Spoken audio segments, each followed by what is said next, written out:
একদম ছোট্ট করে যদি বলি যে কাবুলিওয়ালা সিনেমাটা কেমন, আমি একটাই কথা বলবো।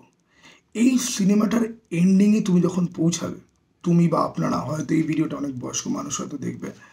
আপনারা যারাই দেখবেন এই সিনেমাটার শেষের 10 মিনিট এবং শেষ শেষ যে দৃশ্য, সেটা আপনাকে কাঁদতে বাধ্য করবে।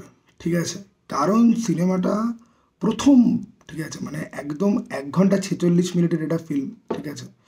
সিনেমাটা প্রথম থেকে মুখ্য দুটো চরিত্র, কাবুলিওয়ালা আর ওই ছোট্ট বাচ্চা মেয়েটা, তাদের ইমোশনাল বন্ডিং ছবির শুরু থেকে শেষ অবধি এমনভাবে বিল্ড আপ করে যে শেষটাতে আপনি কাঁদতে বাধ্য হবেন, আপনার চোখে জল চলে আসবে।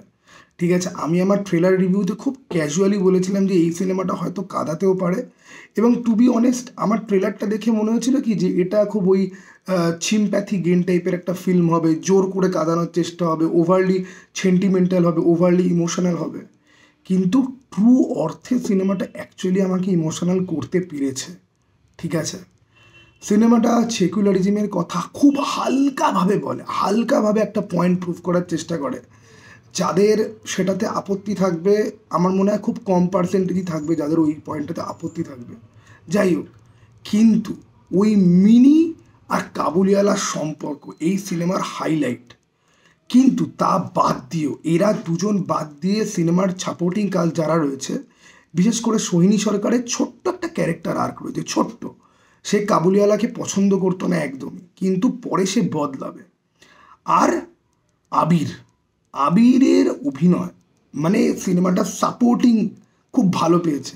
আর শুধুমাত্র আবির আর সোহিনী কিন্তু নয়, এই যে 22শে শ্রাবণে কানাইয়ের চরিত্রে যে অভিনয় করে, যে অনিক দত্তের ভূতের ভবিষ্যতেও ছিল, যে কানাই মানে হচ্ছে গিয়ে আমি প্রবীর রায় চৌধুরীর বাড়িতে চাকর, যে ভৃত্যের ভূমিকায় যে অভিনয় করতো, সেই লোকটিও এই সিনেমাতে রয়েছে।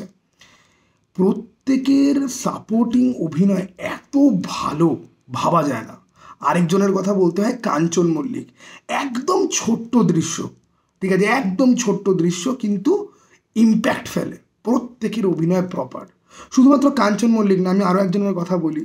আমি না এদের নাম জানি না বলে আমার খুব অসুবিধা হয়, বাট আমি বলার চেষ্টা করি। আপনারা দেখবেন ফিল্মের মধ্যে কাঞ্চন মল্লিকের একটা দোকান রয়েছে, তার দোকানের উল্টো দিকে রাস্তায় একজন বৃদ্ধ লোক, মানে ভিখারি তাকে বলা যায়, কাইন্ড অফ, সে শুয়ে থাকে। তাকে আমি বহু বাংলা সিনেমাতে দেখেছি, ছোট্ট ছোট্ট তার রোল থাকে। ঠিক আছে? এরকম ছোটোখাটো চরিত্রে তাকে আমি বহুবার দেখেছি। তারও অভিনয় চোখ দিয়ে, এবং একটা বাজে অভিনয় নেই গোটা সিনেমাটাতে। সিনেমাটার গল্প কিন্তু খুব সিম্পল, খুব ছোট্ট। যারা গল্পটা পড়েছো তারা জানো, কাবুলিওয়ালার অন্যান্য যে কাজগুলো এসছে সেগুলো যারা দেখেছো জানো ভালো করে, গল্প নিয়ে কিচ্ছু নেই। বাট এটা হচ্ছে গিয়ে ছোট গল্পের এসেন্স। ঠিক আছে? মানে ঠিক একটা ছোট গল্প পড়ে আমাদের ঠিক যেরকম ফিল হয়, আমি বলছি মহেশ বলে একটা ছোট গল্প পড়েছিলাম আমি, না এখন ওটা কার লেখা ছিল আমি গুলিয়ে গেছে। মহেশে, গফুর মিয়া মহেশ বলে তার একটা গরু ছিল বাড়িতে। গরুটাকে সে শেষ দৃশ্যে গিয়ে সে গরুটাকে সে খুন করবে, এবং গরুটাকে খুন করার পরে সে কিছু কথা বলবে ভগবান আর সমাজের উদ্দেশ্যে। সেই কথাগুলো ছোটোবেলায় যখন পড়েছিলাম না, বুকের মধ্যে গদাম গদাম করে লেগেছিল। আজকে আমি সিনেমাটা দেখে পুরো সেরকম একটা ভাইব পেলাম। আর তা বাদ দিয়ে আমি বলি, সিনেমাটার শেষ দৃশ্যটা, ঠিক আছে, তোমরা অনেকেই লাইফ অফ পাই নিশ্চয়ই দেখেছো। ঠিক আছে? লাইফ অফ পাই ইরফান খানের সিনেমা। লাইফ অফ পাইতে একদম শেষ দৃশ্যটা, ঠিক আছে, ওরা যখন বোটটা যখন ওদের ডাঙাতে পৌঁছাবে, বাঘটা নেমে না চলে যাবে বনের দিকে, তখন পাইয়ের মনে খুব দুঃখ হবে যে মানুষ বা যাদের সাথে আমরা অ্যাটাচ হয়ে যায় তারা জীবন থেকে চলে যাচ্ছে, এটা বড় কথা নয়। কিন্তু এই যে প্রপার গুড বাই না বলে চলে যাওয়া, বিদায় না জানিয়ে যে চলে যাওয়া, দ্যাট ইজ ভেরি পেইনফুল। এবং সেই পেনটা এই সিনেমার শেষ দৃশ্যে আমাদের কাবুলিওয়ালা মিঠুনদা, মিঠুনদা কাঁপিয়ে দিয়েছে, মানে কাঁপিয়ে দিয়েছে।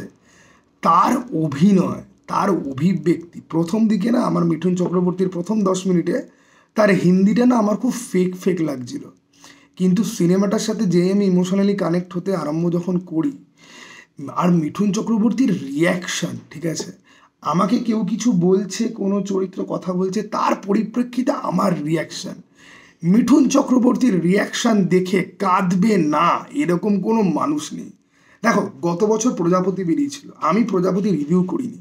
প্রজাপতি আমার পার্সোনালি ভালো লাগেনি, কিন্তু প্রজাপতি আমি বাবা মা বোনকে নিয়ে দেখতে গেছিলাম, তাদের বেশ ভালো লেগেছিল। সেই জন্য আমি প্রজাপতি আমার যত বাজেই লাগুক না কেন আমি চ্যানেলে একটাও কথা বলিনি, কারণ আমার বাড়ির লোক মাঝে মাঝে দেখে আমার ভিডিও, তারা দেখে পর তাদের মনে হবে যে আমাদের এত ভালো লাগলো, ওরা তো খারাপ লাগলো, তাই আমি প্রজাপতি নিয়ে একটা কথাও বলিনি। বাট আমি আমার বাবা মাকে নিয়ে চেষ্টা করবো কাবুলিওয়ালা একবার দেখতে যাওয়ার, ঠিক আছে? It is a beautiful film. আর এই সিনেমাটা দেখতে দেখতে আমার অ্যাক্সিডেন্টালি আরেকটা সিনেমার কথা মনে পড়ে গেল। জ্যাকি চ্যানের রবি হুড বলে একটা সিনেমা ছিল, বহু পুরনো সিনেমা, টিভিতে অনেক দেখেছি ছোটোবেলাতে, ক্লাস 12-এ কলেজ লাইফে বহুবার। তার তখন কী সব টিভি চ্যানেল ছিল না, HBO, স্টার মুভিজ, ওই চ্যানেলগুলোতে আসতো রবি হুড। যে 3টে চোর একটা বাচ্চাকে ভুল করে ওরা উঠিয়ে নিয়ে আসবে, ঠিক আছে? তো এইবার বাচ্চাটার সাথে ওদের পুরো ইমোশনালি ওরা অ্যাটাচড হয়ে যাবে। এবার বাচ্চাটাকে একটা গ্যাং দখল করার চেষ্টা করবে, ওরা বাচ্চাটাকে কিছুতেই দেবে না, ঠিক আছে? ওদের কথা ছিল গ্যাংটার কাছে ওরা বিক্রি করবে বাচ্চাটাকে, বাট ওরা বাচ্চাটাকে কিছুতেই বিক্রি করতে পারবে না। রবি হুড ভাই, আমি আজকে কাবুলিওয়ালা দেখতে দেখতে খালি ভাবছি যে আমি আজকে বাড়ি গিয়ে রবি হুড দেখবো। It is a tear jerker and it is very emotional. Okay, তো এই হচ্ছে কি আমার রিভিউ, কাইন্ড অফ এটা রিভিউ বলে না, আমি অনেক জিনিসপত্র নিয়ে কথা বললাম না। দেখো, আমি সবার অভিনয় নিয়ে কথা বললাম, গল্প নিয়ে কথা বললাম, আর ওভারঅল কী ইমোশন সেটা নিয়ে কথা বললাম, বেশি ভাটানোর দরকার নেই। আমার এখনও অবধি ডাঙ্কি আর প্রধান দেখা হয়নি, তা বাদ দিয়ে আমি সব দেখে নিয়েছি। ছালার সিনেমাটাও আমার দেখা হয়ে গেছে, ওটার রিভিউ আমি এটার পরে করব। এটা একদম জাস্ট আমি সদ্য দেখে এসছি, 1 ঘন্টা হয়েছে, একদম ভেতরে রয়েছে কথাগুলো বলে দিলাম, এটা আমি এক্ষুনি আপলোড করে দেবো। চলো, টাটা, বাই।